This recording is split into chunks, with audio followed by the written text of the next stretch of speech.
Welcome everybody to another Classic WoW Class Quest guide. Today we're going to be covering the Shaman and analyzing the quest routes and the rewards and hopefully give you a better idea of how and when to complete these quests. With this information you can prepare your own leveling routes for Classic WoW that correspond with completing these important totem quests along the way. Here's a quick table of contents of the information we're going to cover, and I do want to point out that I've got the link to the 1-minute guide in the description in order for you to reference later on down the road. Let's get started. Shamans have a total of 6 class quests in vanilla WoW. The first 4 quests are obtained at levels 4, 10, 20, and 30. These quests reward all 4 of the Shaman's totems, which are fundamental to their rotations and their ability to aid party members with heals, buffs, and certain crowd controls. And the last 2 quests are picked up at levels 50 and 58, and they reward gear that's going to be advantageous in certain situations, which we'll discuss at the end of the video. At level 4, Shamans begin their quest for the Earthbind Totem. The Tauren begin in Camp Narachi at Seer Ravenfeather, and they need to collect 2 ritual salves from the Bristleback Shamans. Return to Ravenfeather, where she'll give you another quest to drink some ritual Earth Sapta, so you'll be able to see the Earth Elemental at the Spirit Rock found in the east. Speak to him and return to Ravenfeather, and you'll receive your Earthbind Totem. Orcs and Trolls will follow the same process as the Tauren, speaking to Kanega Earthcaller at level 4, heading into the North Cave to collect 2 Fellstalker hooves, and returning, then going out in search of the minor manifestation of Earth, which is found at the bottom of the Valley of Trials, down the hidden path. Drink the Earth Sapta, speak to the Elemental, and return to Kanega to receive your Earth Totem. Now at level 10, all the Shaman quests from here on out coincide with each other. So the Fire Totem quest, it can be started by any Shaman trainer in either Thunderbluff or Orgrimmar or Razor Hill or Bloodhoof Village. You'll then need to travel to the Barrens and speak to Cranelfist found in a hut northeast of the crossroads. Then you need to go find Telf Jaloom, who's found along the South Fury River on the Durotar side, and he'll then need you to retrieve some Fire Tar and a reagent pouch. The Fire Tar can be found off the Razormane Boars just south of where Cranelfist is located in the Barrens, and the reagent pouch is dropped off the Burning Blade cultists who were tucked away in a cave above the ravine in Durotar. Now the best way to get to this cave is to start from Razor Hill and head northeast above the ravine. Don't enter it. Then after a few paces north you'll end up running into these cultists. Once you've gathered the materials, return to Telf Jaloom and defeat the minor manifestation of fire that you'll be able to see after, again, drinking some Sapta. Light the brazier at the top of the mountain, speak to Telf one last time, and then return to Cranelfist in the Barrens to receive your Fire Totem. Your Water Totem quest can be started at level 20, and you're going to want to make sure you train your Ghost Wolf form beforehand because you're going to be doing a lot of running. Again, begin this quest at any Shaman trainer and report to Island Water Seer, who can be found along the coastline east of Ratchet. She'll send you to Brine in the southern part of the Barrens, and from here you're going to need to collect 3 different water samples and return to Brine each time. The first one is simple. Collect a sample from a pool of water just below Brine's hut and then speak to her. Your next task will be to travel to Terran Mill and Hillsbrad Foothills and collect a sample of water from the well in that town. You're going to need to take the Zeppelin from Orgrimmar to Tearsful Glades and run through Silverpine Forest in order to get to Hillsbrad Foothills. And this run should take you about 15 minutes, and this is a good time to start being strategic with the use of your Hearthstone. So, maybe set it to Camp Tarajo before you left for Hillsbrad Foothills as you're running north through the Barrens. So once you return to Brine, you're then going to need to travel to Ashenvale, the zone above the Barrens, and collect your 3rd and final water sample from a shrine directly south of Ashtranar. Return to Brine, and she'll send you back to Island Water Seer. Now you're on the home stretch. Travel back to Silverpine Forest by using the Zeppelin and Orgrimmar to take you to Tearsful Glades. There's a pocket of land just west of the Sepulchre along the coastline in Silverpine Forest that's the location of the last stage of this quest chain. Once you're here, defeat the corrupted manifestation of water and turn in the quest. You'll then receive your final quest from a water elemental who sends you back to Island Water Seer in the Barrens, where you finally receive your water totem. As for the Windfury Totem quest, you begin Call of Air from Shaman trainers in either Thunderbluff or Orgrimmar. They'll send you to Prate Cloudseer, who's found in the Thousand Needles, where you receive your air totem on the spot. And me and Melderon, we were talking about this quest and pointing out the fact that it felt unfinished, and he speculated that Blizzard at this point felt bad for sending you all over the world for the Water Totem quest, and they just handed you your last totem. Although, I feel kind of cheated, and I would have liked to have seen one more encounter with a minor manifestation of air that really would have sealed my journey, and the storyline of meeting the elements and receiving a blessing of power from them in the form of their totems. Now, as you can see, these totem quests, they send you all over the world, and in terms of efficiency and leveling quickly, you're really going to need to do your homework in order to line up your leveling route with the completion of these totem quests, even if it means being prepared to grind mobs along the way. This is important even starting with the Earthbind Totem in the starting zones. I've made the mistake in the past of completing the first 2 or 3 quests in Camp Narachi and reaching level 3 and then being sent to the Bristleback Ravine to the east and the Torrent starting zone and not having picked up the Shaman Totem quest.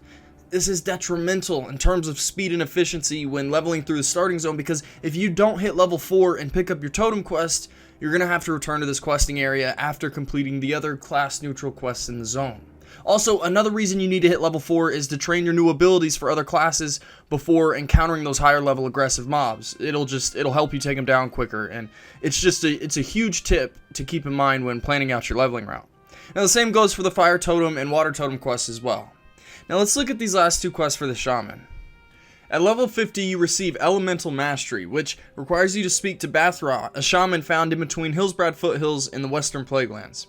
He requires 1 element from each of the 4 elementals in the world and will then send you on a quest to retrieve bear claws and spider eyes from beasts found in Western Plaguelands. After completing these 2 quests, you'll receive your quest that sends you to the Sunken Temple to retrieve 6 distinct feathers from 6 NPCs found in the dungeon. Now, one really cool thing to note is that the Druids also have a class quest at level 50 that sends them to the Sunken Temple, so in terms of duo leveling, you can make sure to complete your class quest at the same time as your Druid buddy and complete the Sunken Temple together. The final quest for Shamans can be started at level 58 from Sigorn Creststrider and Ogremar. You're going to need to turn in 1 Azathorian Diamond and 1 Pristine Black Diamond. These are rare reagents that are world drops for mobs and treasure chests found all over the world from levels 50 to 60. After doing so, Sigorn will send you to Scholomance, where you'll need to summon the Death Knight Dark Reaver at the end of the run and then return his head in order to receive your sweet Sky Fury helm. So let's look at these last 2 quest rewards, starting with the Sunken Temple quest chain. You can choose between some gloves, a staff, or an insane trinket that's probably not ever going to get replaced, and it could always be utilized up even through Naxxramas. Seriously, there shouldn't be much of a debate when it comes to these quest rewards. Although the trinket is more tailored towards resto shamans and healing, it's got such a good use effect, I'd utilize it as if I were like a utility druid, if I were playing as elemental or enhancement. The fact that it restores 27 mana every 2 seconds for 24 seconds is crazy compared to your rank 4 mana spring totem that restores 10 mana every 2 seconds for an entire minute. Now compare this to the Mana Tide totem that resto shamans receive at the end of their talent tree. It doesn't really compare in numbers, but this trinket only has a 3-minute cooldown. So for every 1 Mana Tide totem you drop, you can get 3 more Enamored Water Spirit totems. This is extremely useful in raids and probably required by all resto shamans if this quest is available at launch, because it didn't get introduced into the game until patch 1.4. But if Blizzard releases content similar to what they've shown us already, I don't think we'll have to worry about this quest not being there at launch. Now let's look at the Sky Fury helm. This headpiece isn't amazing, but its equip abilities aren't anything to laugh at. Like, check this out. Me and Melderon were talking about this and he pointed this one out for me. This headpiece could be useful for a hybrid elemental enhancement build as like a pre-PvP piece of gear because of the bonus critical strike by spells and melee damage. So if you were to split up your talent tree and get 3 out of 3 Elemental Devastation and Elemental and 5 out of 5 Flurry and Enhancement, you could open up with a Lightning Bolt or an Earth Shock in PvP or a Battleground setting, and if you were to get lucky enough for that spell to crit, you'd then get the benefit of your melee attacks having a plus 9% chance to critical strike, and combined with your Flurry talent increasing your next 3 swings by 30%, you could see these talents just procking back and forth with each other over and over, and you could really have some crazy burst potential. It's more of a meme spec, but that's one incentive of going after this helmet. Also, I want to take a look at the importance of doing your totem class quest during the leveling process. And this will give you an idea of what totems you could be missing out on if you were to skip the long water totem quest, which I don't think you should do, but it's something to consider. Now, of course, remember, you can only have one type of totem up at a time, but with this list of all the totems, you could theorycraft your best rotation or set of totems you'd lay down depending on your situation or group composition. Of course, there are some quirky totems in this list, but they can be really advantageous in the right situation. Like the Tremor totem is a must in Wailing Caverns runs to prevent all the sleeps that you're going to encounter on each pull. Or you have a Frost and Fire resistance totems, which could be a huge help against any certain type of mob or boss encounters. Of course, the mana and healing stream totems are huge buffs in a dungeon or raid setting, and then you've got some huge air totems such as Wind Fury totem or even Grounding totem, which could be used in certain PvP or PvE encounters. The point is, even if you could go without finishing these class quests, the leveling process is long, and you're not going to want to miss out on the benefits that each totem brings to the shaman's arsenal. Now before we go, let's get another perspective on this video from Dr. Melderon himself, and ask him a few questions about his experience with Shaman and their class quests. So Melderon, I know you're a Shaman player. How come you main a Shaman in Classic WoW? Is it more because of the playstyle, or is it more the role-playing element of playing a class which is led by Thrall, an NPC in World of Warcraft whose character reflects more of wisdom and maturity compared to maybe some of the other classes? That's a good question. So basically, when you think of the Horde, what do you think of, right? And that to me is, you think of an orc, right? Usually you think of an orc, and I think that most people have this in their head, but you know, for me, it's an orc shaman. It's like shamans are the Horde, right? When you think of the Horde, they just personify the Horde. They scream the, you know, Lotar Gar, blood and thunder, victory or death. But there's that part of it too. But then there's a soft side of shamans, and that dichotomy is kind of really what I fell in love with. But I mained a warrior and a mage in vanilla WoW, and I didn't discover shaman until private servers, actually. Okay, sweet.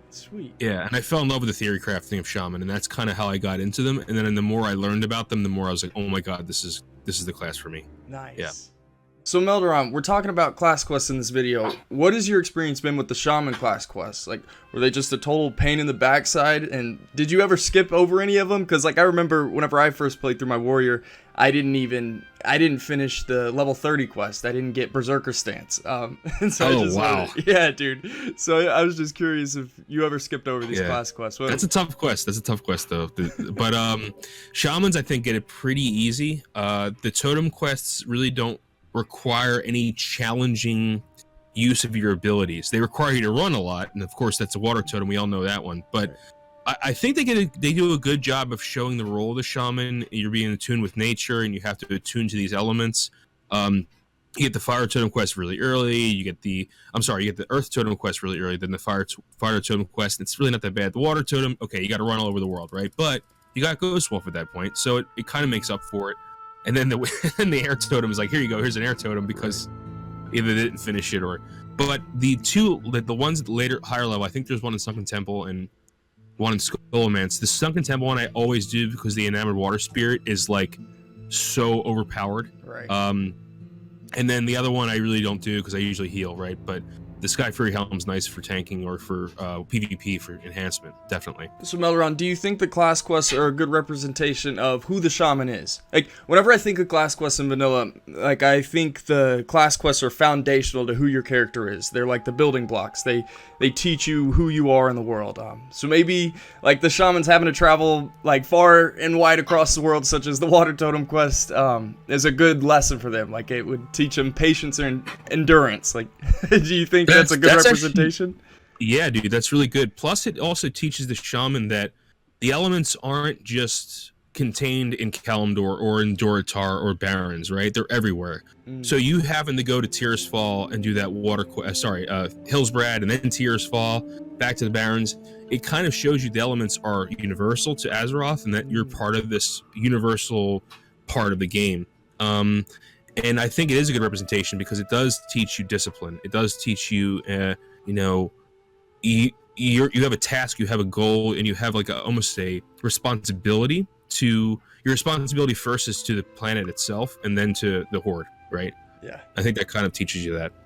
So Melderon, with the launch of Classic WoW, I know a lot of people are going to skip over some quests and just grind. They're going to have different leveling routes.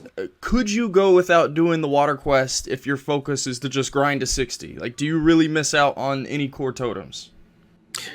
That's an interesting question. I think for people who are really min-maxy that kind of just want to get to 60 as fast as possible, you could do it without the water totem. But remember, if you're doing any dungeons, you're probably going to be healing. Most likely going to be healing.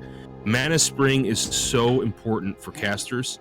But not only that, like if you know you're going to be in a place for a long time, say you're grinding mobs and you know your position is not going to move 20 yards or more, that Mana Spring will let you grind more efficiently.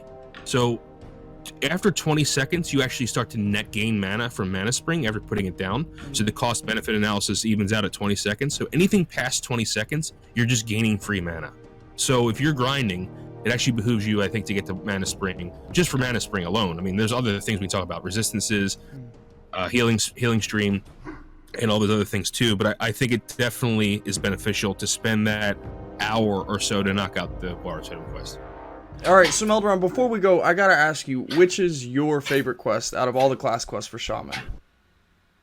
I'm gonna make, and this is an easy answer. People are like, "Oh, of course you picked this one," but the air totem, and here's why: not because you only just get it for running that. You get a 1 hour buff of increased run speed and attack speed called Swift Wind, which is so you get that. Just queue up for a battleground or something. I mean, you're level 30, so you're gonna get pretty much destroyed in the level 30 to 39 bracket. Right. But just having like, it makes you like a machine, right? Because you have Wind Fury now too, and you're just going around like popping people, and it's a lot of fun. So that Swift Wind really is worth the whole quest. You know.